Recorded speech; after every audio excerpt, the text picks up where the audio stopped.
Hello friend, welcome to Shivam classes Dhanbad. मैं अक्षय। आपका जो मैथ्स के लिए एएलपी और टेक्नीशियन का क्लासेस चल रहा था, उसी क्लासेस को आगे बढ़ाते हुए ये सेट नंबर हमारा 39 है। इससे पहले 38 सेट आ चुके हैं। अगर आप लोगों ने अब तक नहीं देखा है तो प्लेलिस्ट बना हुआ है, आप जाके वहां से चेक कर सकते हैं। ठीक है, तो मैथ का काफी अच्छा सॉल्यूशन है, जबरदस्त सॉल्यूशंस है।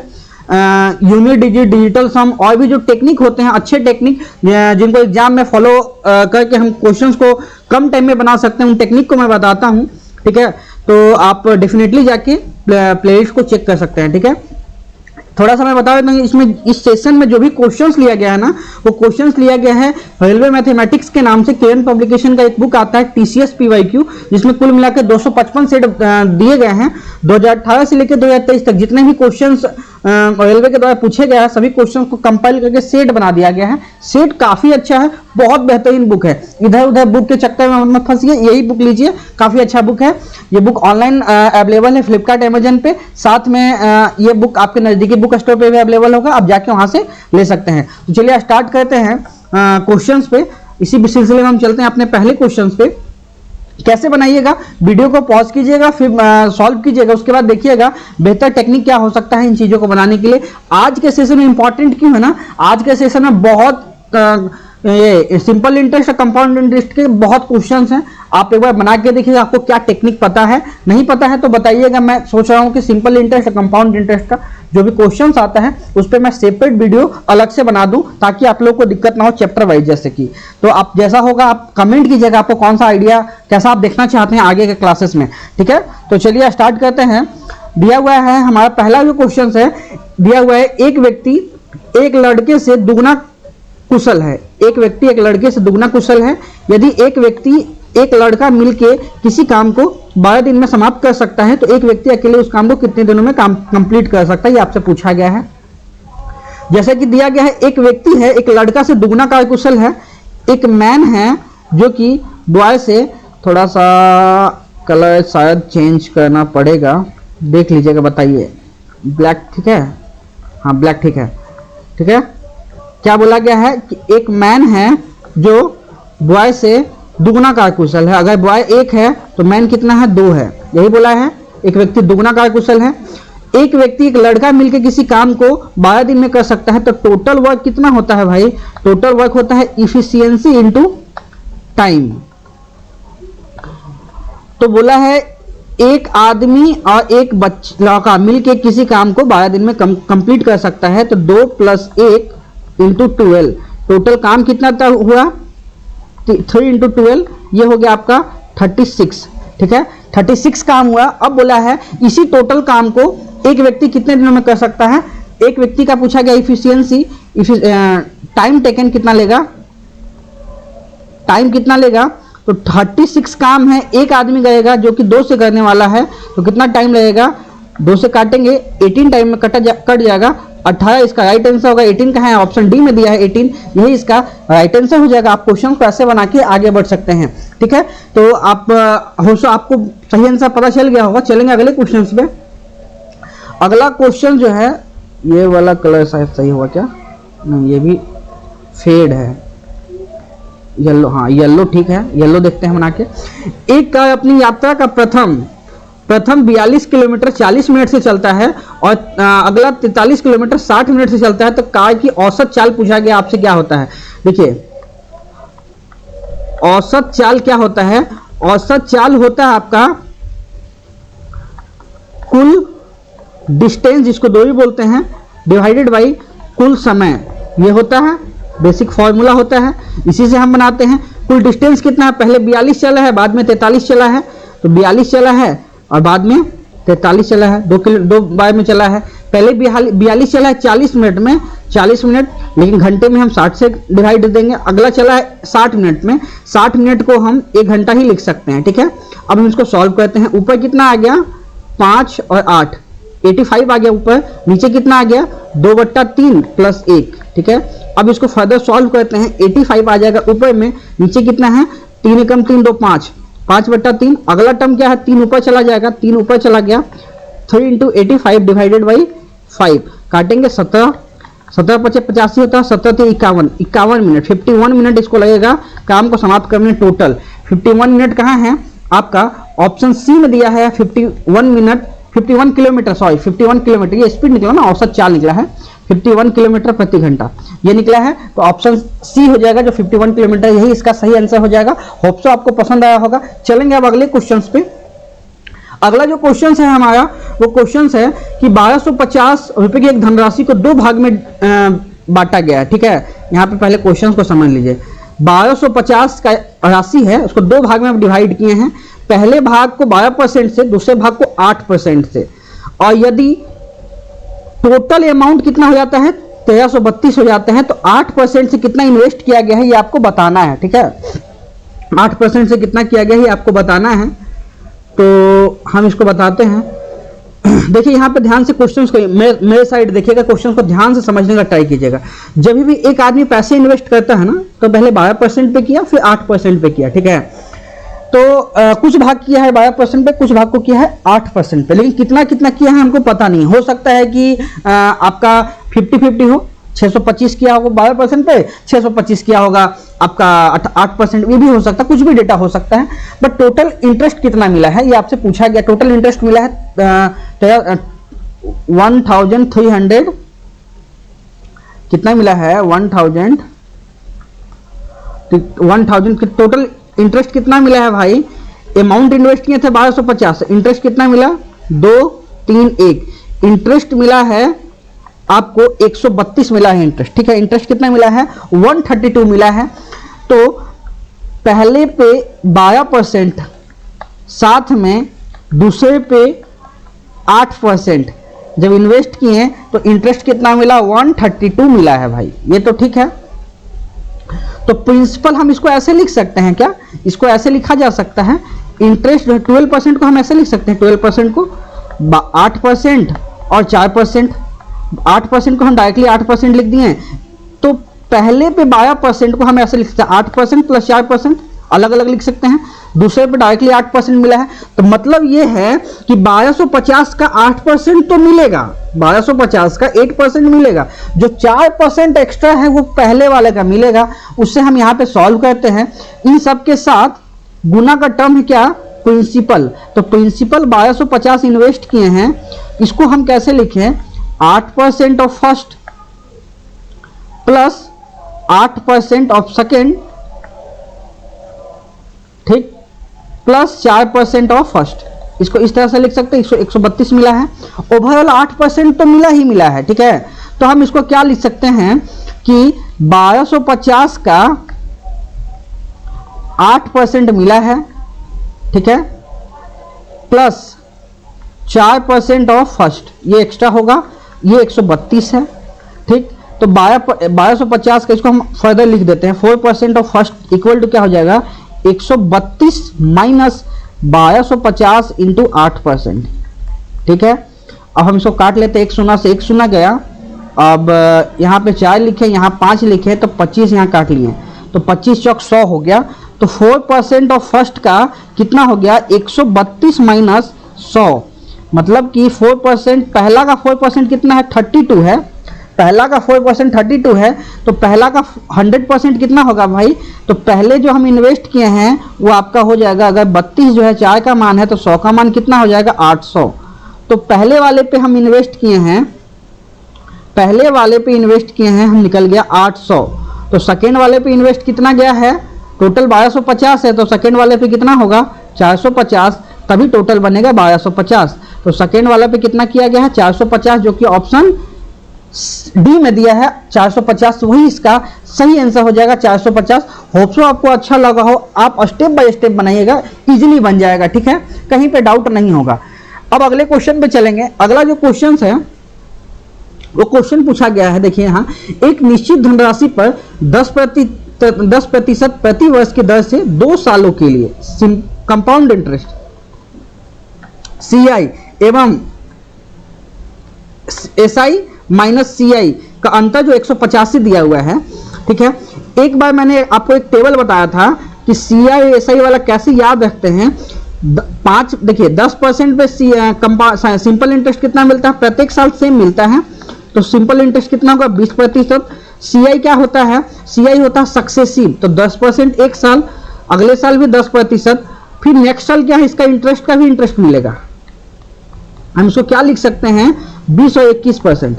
CI तो मिलेगा 20%, CI मिलेगा आपका 21% और SI मिलेगा 20%। तो दोनों का डिफरेंस कितना होगा भाई, 2 साल के लिए CI और SI का डिफरेंस जो होगा वो आपका होगा 1% का। यही 1% का मान जो है क्वेश्चन में 185 दिया है, आपको 100% का मान निकालना है। 185% को 100 से मल्टीप्लाई कर दीजिए, आंसर क्या आ जाएगा, 185 डबल शून्य आ जाएगा 185 डबल शून्य। क्या कहाँ है, ऑप्शन ए में दिया है, ऑप्शन ए सही आंसर हो जाएगा इसका। तो आप इसको ऑप्शन ए लगा के आगे बढ़ सकते हैं, इसका सही आंसर हो जाएगा ऑप्शन ए। ठीक है, कहीं भी डाउट होगा आप मेंशन कीजिए कमेंट में, मैं इसको वापस से बता दूंगा, नहीं तो इसको अलग से मैं CI/SI के लिए अलग लाने वाला हूँ क्लासेस, उसमें अच्छे से समझ में आ जाएगा। ठीक है, झूठ का पैड क्लासेस के चक्कर में मत पड़िए, टोटली कंटेंट यूट्यूब पे फ्री में अवेलेबल है, बस आपको कहां से देखना है वो आपको सोचना है। ठीक है, तो चलेंगे अगले क्वेश्चन पे। अगला क्वेश्चन, ये भी काफी अच्छा क्वेश्चन है। ठीक है, ये भी काफी अच्छा क्वेश्चन है। एक धनराशि चक्रवृद्धि ब्याज पर 2 सालों में 1320 और 4 सालों में 1760 हो जाता है। ठीक है, अगर हम प्रिंसिपल इन्वेस्ट किए 2 साल के बाद, 2 साल के बाद कितना हो जाता है, 1320 हो जाता है। अगले 2 साल के बाद कितना हो जाता है, 1760 हो जाता है। ठीक है, इतना दिया हुआ है और आपसे पूछा गया है कि धनराशि क्या है, वो आपसे पूछा गया है, धनराशि आपसे पूछा गया, धनराशि क्या होगा। ठीक है, 2-2 साल का गैप है तो हम इसका क्या निकाल सकते हैं, मल्टीप्लाइंग फैक्टर। मल्टीप्लाइंग फैक्टर हमेशा सेम रहता है, किसके केस में, कंपाउंड इंटरेस्ट के केस में मल्टीप्लाइंग फैक्टर सेम रहता है। अगर यहां से मल्टीप्लाइंग फैक्टर जो है वही यहां से होगा तो मल्टीप्लाइंग फैक्टर सेम होगा। हम यहां से क्या चेक कर सकते हैं, इसका हमको पता है 2 साल बाद 1320 होता, अगला 2 साल के बाद 1760 हो जाता है। यहां से मल्टीप्लाइंग फैक्टर क्या होगा वो हम निकाल देते हैं, मल्टीप्लाइंग फैक्टर क्या होगा हम निकाल देते हैं। मल्टीप्लाइंग फैक्टर निकालते हैं, काटेंगे 16, कोई 11 से काटेंगे, यहाँ 12 से लिखेंगे। मल्टीप्लाइंग फैक्टर कितना है, 4:3। ठीक है, तो कहने का मतलब क्या है कि कोई 3 से अमाउंट 2 साल में कितना हो जाता है, 4 हो जाता है। 2 साल के बाद कितना हो जाए, 4 हो जाता है। ठीक है, तो यहाँ पे मैंने यहाँ पे वही लिखा है कि अगर प्रिंसिपल 3 है तो 2 साल के बाद 1320 हुआ है, जो कि अनुपात में मान कितना हो जाता है, 4 हो जाता है। तो आपको बताना है कि प्रिंसिपल इन्वेस्ट कितना किया गया था, तो हम कैसे निकालेंगे, 4 का मान है 1320 और 3 का मान आपको निकालना है, तो कितना निकालेंगे, 1320 अगर 4 का मान है, 3 का मान निकाल लेंगे, इसको काटेंगे तो कितना कटेगा, 33 बाय में 33 3 99, 1 शून्य चिपक जाएगा, 960 रुपया, 990 आंसर हो जाएगा। सॉरी, ऑप्शन सी इसका सही आंसर है, जो कि होगा 990 अमाउंट जो है इन्वेस्ट किया गया। कैसे निकाले, हम मल्टीप्लाइंग फैक्टर से निकाले। मल्टीप्लाइंग फैक्टर आपका CI में बहुत बड़ा हथियार है। ठीक है, ये हुकुम का इक्का है, ये काम आता है। तो इन चीजों को टिपिकल से फंसने के लिए मल्टीप्लाइंग फैक्टर कीजिएगा, कैलकुलेशन भी कम है, डायरेक्ट भी बना सकते हैं आप, डिजिटल सम भी लग जाएगा। ठीक है, आप बनाइएगा और बताइएगा कैसा लगा। चलेंगे अगले क्वेश्चन पे। अगला जो क्वेश्चन है वो क्वेश्चन है, एक लंब वित्तीय बेलन के आधार की परिधि दिया हुआ है आपका। एक मिनट चेक करते हैं रिकॉर्डिंग प्रॉपर चल रही है या नहीं। एक मिनट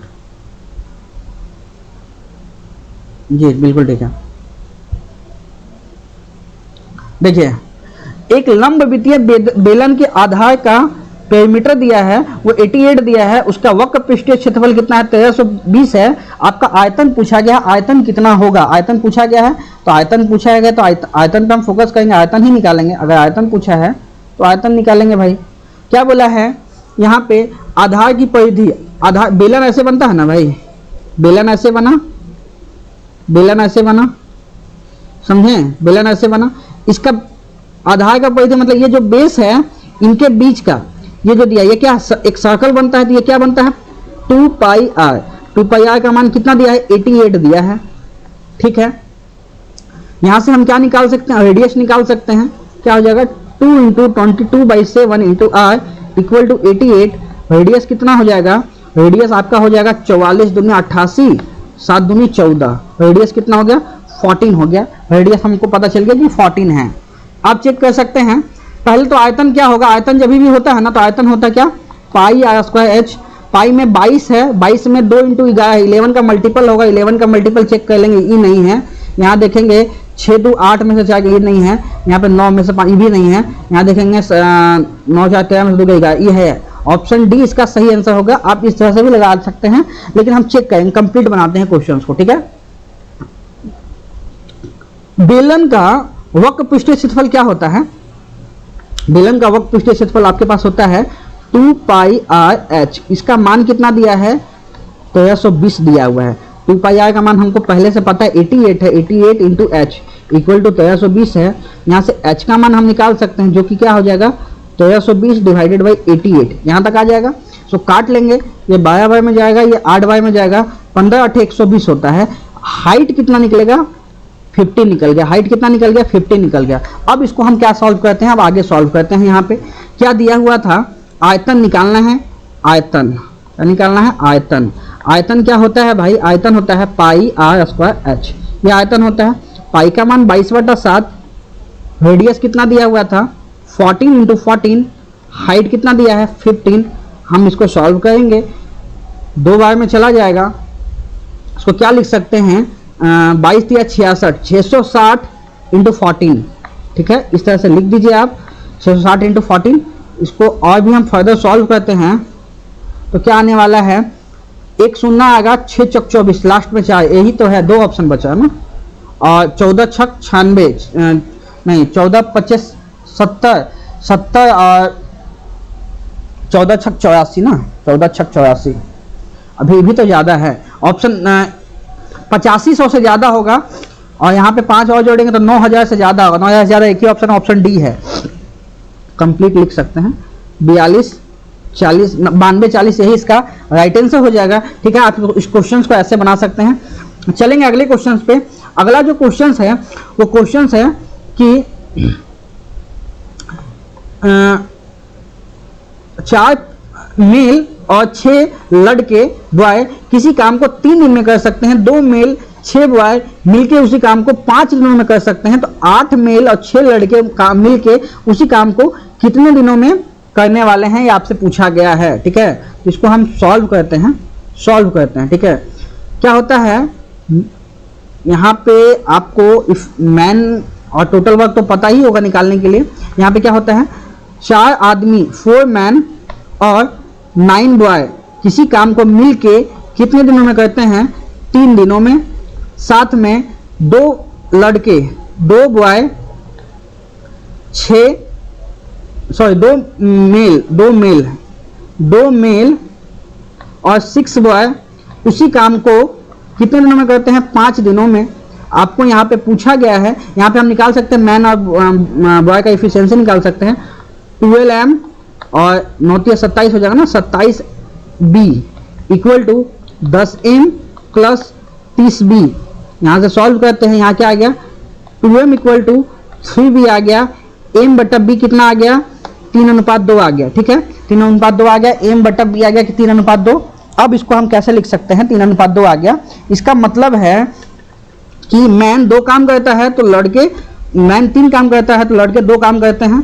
अब हम यहाँ से टोटल वर्क निकाल लेते हैं। टोटल वर्क कितना हो जाता है भाई? पहले वाले किससे ही निकालते हैं। क्या लिखा हुआ है?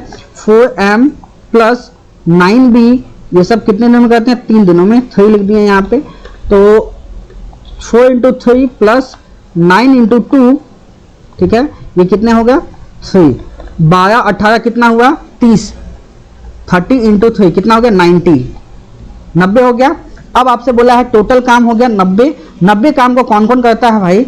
90 काम को करने वाले लोग हैं कौन कौन है? 6 मेल हैं, तो सॉरी 8 मेल हैं, 8 तिहाई 24 प्लस 6 लड़के हैं, 6 दूनी 12। तो 90 काम को 24 प्लस 12 36 लोग करते हैं। 90 काम को 36 लोग मिलकर करते हैं। 9 चौक 36, 10/4 को हम क्या लिख सकते हैं? 2.5। तो 2.5 दिनों में कंप्लीट होगा। 2.5 दिन कहाँ है? ऑप्शन डी में दिया हुआ 2.5 दिन, यही इसका सही आंसर होगा। 2.5 डेज। आप इसको 2.5 डेज लगा के क्वेश्चन में आगे बढ़ सकते हैं, ठीक है। चलेंगे अगले क्वेश्चन पे। अगला क्वेश्चन ये है सिंपल इंटरेस्ट का। ये होमवर्क दे देते हैं, ठीक है, होमवर्क दे देते हैं, ये बनाइएगा। देखिए यहाँ पे थोड़ा सा हिंट दे देते हैं। 2 सालों के बाद अमाउंट 1488 होता है, तो प्रिंसिपल तो 1488 से कम होगा, प्रिंसिपल जो होगा वो 1488 से कम होगा, तो 1450 नहीं होगा, 1600 नहीं होगा, ठीक है। अब इतना भी कम नहीं होगा कि 900 चला जाए, क्योंकि 2 साल का ही बात है, तो आंसर तो यही होगा 1200। आप इसको बनाइएगा, देखिएगा क्या यही आता है या अलग आता है, ठीक है, इसको बना के चेक कीजिएगा। चलेंगे अब अगले क्वेश्चंस पे, अगला क्वेश्चन पे चलते हैं भाई। अगला जो क्वेश्चन है आपका, एक निश्चित धनराशि, इसको होमवर्क दे देते हैं, इसका कमेंट कीजिएगा, ठीक है, होमवर्क लिख दिया है, ठीक है। एक निश्चित धनराशि पर 10% प्रति वर्ष की दर से 2 सालों में सिंपल इंटरेस्ट 2400 है। समान धनराशि पर समान दर से समान अवधि के लिए वार्षिक अनुसार पर चक्रवृद्धि ब्याज कितना होगा, आपसे पूछा गया है। अभी मैंने बताया 10% वाला। सिंपल इंटरेस्ट कितना होता है, 10% पे जब हम इन्वेस्ट करते हैं तो सिंपल इंटरेस्ट का रेट ऑफ इंटरेस्ट कितना निकलता है, तो सेम होता है 10 + 10, तो सिंपल इंटरेस्ट कितना निकला 20%। लेकिन यही जब मैं कंपाउंड का बात करता हूं तो कंपाउंड सक्सेसिव होता है, कंपाउंड हमेशा सक्सेसिव होता है, सक्सेसिव होता है, तो इसको क्या लिख सकते हैं 20 × 21%। कंपाउंड होता है 21%, सिंपल इंटरेस्ट होता है 20%, तो दोनों में अब हम निकाल देंगे। यहाँ पे बोला साधारण ब्याज 2400 है, तो 2400 जो है वो साधारण ब्याज है जो कि 20 का मान है। आपको कंपाउंड का मान पूछा है, 21 का मान पूछा है, बस यही तो करना है। एक शून्य से एक शून्य काट दिए, यहाँ 120 हो गया, क्या हो जाएगा 120 × 21, 120 × 21 कितना आ गया भाई, 120 × 21 कितना आ गया, एक शून्य होगा और 2 × 2 होगा, लास्ट में 20 कहाँ पे है, लास्ट में 20 इसमें नहीं है, इसमें नहीं है, दोनों हो सकता है। अब देखेंगे 21 दूनी 42 का 2 हाथ में 4, 21 4 25 आ गया, ठीक है, 2524 कंफर्म आंसर निकल गया। तो 2524 कहाँ है, ऑप्शन सी में है, 2520 यही इसका सही आंसर हो जाएगा, जो कि राइट आंसर है। 2520 रुपीज हमको मिलेगा कंपाउंड इंटरेस्ट पे। अगले क्वेश्चन पे चलेंगे अब। अगला जो क्वेश्चन है, एक आयत की लंबाई उसकी चौड़ाई की दुगनी है, एक आयत की लंबाई चौड़ाई की दुगनी है, चौड़ाई की दुगनी है, ठीक है भाई। अगर इसकी लंबाई या चौड़ाई में 5 सेंटीमीटर का चेंज किया जाए, मतलब बढ़ाया जाए, तो क्षेत्रफल 250 बढ़ जाएगा। इसको हम ऐसे लिख सकते हैं 2x लिख सकते हैं। अगर लंबाई में भी 5 बढ़ा दें, ठीक है, इसका क्षेत्रफल कितना होता है, लंबाई इंटू चौड़ाई होता है, चौड़ाई में भी 5 बढ़ा दें, क्षेत्रफल कितना चेंज होगा 2x × x, कितना चेंज हो जाता है भाई 250 चेंज हो जाता है। इसको सॉल्व करते हैं, कितना हो गया 2x² हो गया, प्लस आ गया 5 दूनी 10 और 5 15, 15x आ गया, प्लस 25 आ गया, माइनस 2x² आ गया, ये कितना है 250 है, तो 2x² कट गया, यहाँ पे कितना आ गया 15x + 25, इसका मान कितना दिया 250 दिया हुआ है, तो 15x का मान कितना होगा 250 में से 25 घट जाएगा, तो 225 आ जाएगा आपके पास, ठीक है। x का मान कितना आ जाएगा 225 / 15, यहाँ आ जाएगा कितना आ जाएगा भाई 15 आ जाएगा ना, फिर 15 को 15 से करते हैं तो 225 आता है, 15 आ गया, x का मान 15 आ गया। अब आपसे पूछा गया है आयत की लंबाई पूछा है, लंबाई 2x है, तो 2 से मल्टीप्लाई कर देंगे 15 को, तो कितना आ जाएगा 30 आ जाएगा, तो 30 आंसर होगा। 30 ऑप्शन ए में दिया हुआ, 30 इसका राइट आंसर होगा। आप इस क्वेश्चन को 30 लगा के आगे बढ़ सकते हैं। चलेंगे अब अगले क्वेश्चन पे। अगला जो क्वेश्चन है हमारा, वो क्वेश्चन है, यदि एक बेलन की त्रिज्या को 3 गुना ऊंचाई को आधा कर दिया जाए तो नए आयतन और पुराने आयतन के बीच का अनुपात कितना होगा, ठीक है। तो नया आयतन हम लिख देते हैं, नया आयतन से पुराना आयतन, ठीक है। बेलन का पूछा गया है, तो बेलन का कितना होता है पाई होता है, पाई के साथ रेडियस को कितना किया गया 3 गुना किया गया है, रेडियस को 3 गुना कर दिए, साथ में ऊंचाई को आधा किया गया है, ऊंचाई को आधा किए हैं, और पुराना वाला कितना होगा पाई होगा, इसको सेम रखे हैं, इसको भी सेम रखे हैं, पाई से पाई कट गया, यहाँ आ गया 9/2, यहाँ आ गया 1, अनुपात कितना चेंज हो गया पुराना से नया का, सॉरी नया से पुराना हो गया 9:2, जो कि ऑप्शन सी में दिया है 9:2, यही इसका सही आंसर हो जाएगा। अब चलेंगे अगले क्वेश्चन पे। अगला जो क्वेश्चन है आपका वो दिया हुआ है, ये भी अच्छा क्वेश्चन है। किराना सामग्री का कोई दुकानदार गेहूं की 2 किस्म को मिलाता है और 25% का लाभ कमाता है, 2 अलग अलग किस्म का गेहूं लेता है, उनको मिलाता है और बेचने में 25% का लाभ कमाता है। यदि मिश्रण को 28 रुपये प्रति केजी की दर से बेच देता है यदि गेहूं की पहली किस्म का सीपी और दूसरी किस्म का सीपी का दुगुना है।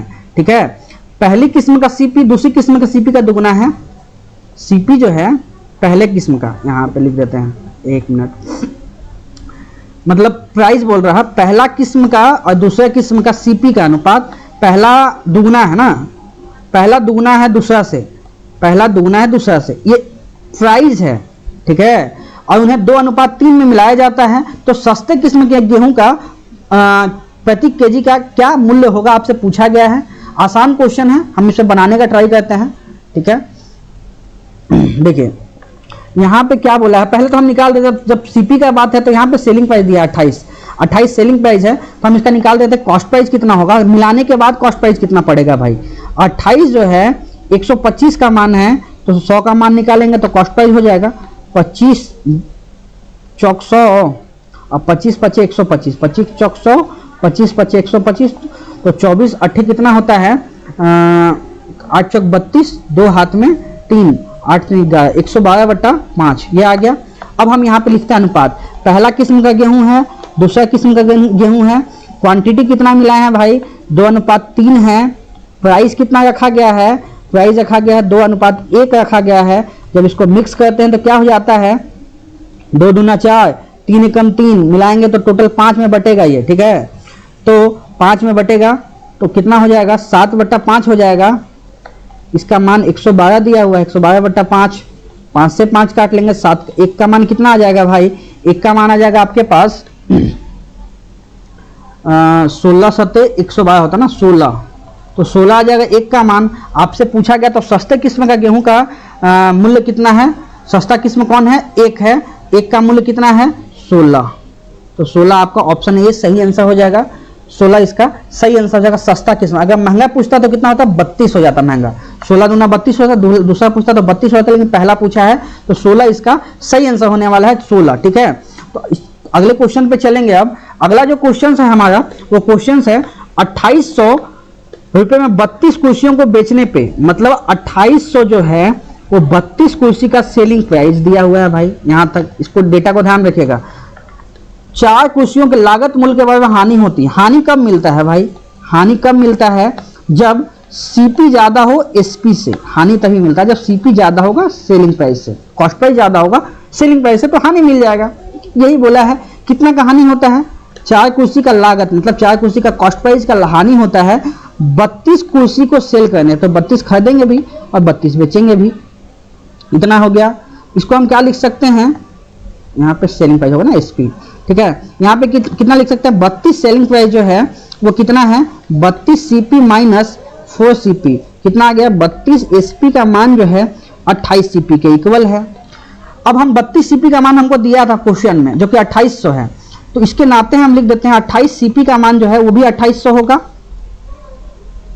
28 सीपी का मान 2800, 1 सीपी का मान कितना होगा, एक कुर्सी का लागत पूछा है 2800 डिवाइडेड बाई 28 कितना होगा, 28 से 28 कट जाएगा, सीपी का मान कितना निकलेगा 100 रुपीज। एक कुर्सी का प्राइस कितना है 100, जो कि ऑप्शन डी में दिया है 100, यही इसका सही आंसर होगा 100। अब इस क्वेश्चन को ऐसे बना सकते हैं 100 रुपीज का सही आंसर हो जाएगा। चलेंगे अब अगले क्वेश्चन पे। अगला जो क्वेश्चन है वो क्वेश्चन दिया हुआ है, 2 वस्तुओं में से प्रत्येक को 9000 में बेचा जाता है। पहली पर 50% हानि पर बेचा जाता है, दूसरी को 50% लाभ पे बेचा जाता है। दोनों वस्तुओं को बेचने पर कुल हानि ज्ञात कीजिए आप। ठीक है, तो 50% का हम निकाल दे, कितना होता है अनुपात में 1/2 हो जाता है। तो पहले कंडीशन में बोला गया है कि 9000 में सेल करते हैं, तो पहले हम देख लेंगे कि पहला का सीपी कितना होगा। पहला का सीपी पहला का कितना हो जाता है, 9000 में सेल किए तो हानि हुआ, 1 का हानि हुआ तो 2 का हम निकाल देते हैं, तो कितना हो जाएगा 18000। 18000 आपका हो गया पहला सीपी। सेकेंड सीपी हम जब निकालेंगे, 9000 में सेल किए तो लाभ हुआ, कितना लाभ हुआ 3 हुआ। 2 का मान हम निकाल देते हैं तो कितना हो गया, 3 से काटेंगे 3, 6000। ठीक है, टोटल सीपी जब हम निकालेंगे, टोटल सीपी तो कितना हो जाएगा 18000 और प्लस 6000, कितना सीपी हो गया भाई टोटल 24000। 24000 टोटल सीपी हो गया। और टोटल सेलिंग प्राइस आपका कितना हो गया, एक दोनों को 9000 में बेचे हैं, 9000 प्लस 9000, टोटल सेलिंग प्राइस कितना हो गया भाई 18000। अब देख लीजिए यहाँ पे कुल हानि कितना है, 24,000 में खरीदे, 18,000 में बेच दिए। हानि कितने का हुआ भाई, 6,000 का हानि हुआ। यही 6,000 आपसे पूछा गया था, अमाउंट ही पूछा है, परसेंटेज नहीं पूछा है भाई। 6,000, तो ये 6,000 ऑप्शन डी में दिया है। आप इस 6,000 को लगा के आगे बढ़ सकते हैं, ऑप्शन डी इसका सही आंसर हो जाएगा। ठीक है, चलेंगे अब अगले क्वेश्चन पे। अगला क्वेश्चन है, एक वस्तु का कॉस्ट प्राइस जो है एक्स है, इसे 100% अधिक अंकित किया जाता है, 30% छूट दिया जाता है और 420 में बेचते हैं, तो एक्स का मान कितना है आपसे पूछा गया है। एक्स हमेशा खुद का 100% होता है। अगर एक्स जो है सीपी दिया है तो मार्क प्राइस हमारा क्या हो जाएगा, अगर 100% मार्कअप किए हैं तो 100% मार्कअप किए हैं, तो हम क्या किए हैं, एक्स को 100 बढ़ा दिए हैं, मतलब फिर 100 बढ़ा दिए हैं, तो 2x कर दिए हैं मार्क प्राइस को। मार्क प्राइस अगर 2x है तो डिस्काउंट कितना दिए, 30%, तो बेचे कितना में, 70% में। ठीक है, सेलिंग प्राइस कितना दिया है, 420 दिया है। अब इसको काट लीजिए, एक शून्य से एक शून्य काट लेंगे और यहाँ पे लिख देते हैं 2x का मान कितना होता है, 420 इंटू 10 डिवाइडेड बाई 7, कितना आया भाई, यहाँ पे आ गया 642। x का मान कितना आ गया, 600/2, x का मान कितना आ गया, 300, तो 300 हमारा क्या आ गया, x का मान आ गया। x क्या था हमारा, x का मान पूछा गया था आपका ऑप्शन डी, 300 आपका सही आंसर हो जाएगा, जो कि ऑप्शन डी में दिया हुआ है। चलेंगे अब अगले क्वेश्चन पे। अगला जो क्वेश्चन है वो क्वेश्चन है कि ए एक काम को 5 मिनट में, बी 6 मिनट में और सी 8 मिनट में पूरा करता है। ए किसी काम को 5 मिनट में, बी किसी काम को 6 मिनट में, सी किसी काम को 8 मिनट में करता है। टोटल काम कितना हुआ भाई, प्रति घंटे काम की औसत संख्या पूछा गया है। ये होमवर्क दे देते हैं, आप लोग इसको बनाइएगा, इसी तरह से बन जाएगा। होमवर्क नंबर 2 है ये, बना के कमेंट कीजिएगा इसका राइट आंसर क्या होने वाला है, नहीं तो मैं अगले क्लास में इसका बता दूंगा। ठीक है, तो यहीं तक था वीडियो। होप सो आपको कंप्लीट वीडियो अच्छा लगा हो। वीडियो कंप्लीट देखने के लिए थैंक यू। आपको जैसा भी लगा हो, क्वेश्चन समझने में दिक्कत हुआ हो, वो भी कमेंट कीजिएगा, ताकि मैं और भी अच्छे से इसको लिख पाऊँ और समझा पाऊँ। मेरे को लगता है कि आप लोगों को बेसिक अच्छा होगा, इसलिए मैं बेसिक नहीं बताता, डायरेक्टली सॉल्व करता हूँ। इसी तरह का दिक्कत होगा तो आप कमेंट कीजिएगा। वीडियो को यहीं तक कर देते हैं। वीडियो को देखने के लिए धन्यवाद, थैंक यू।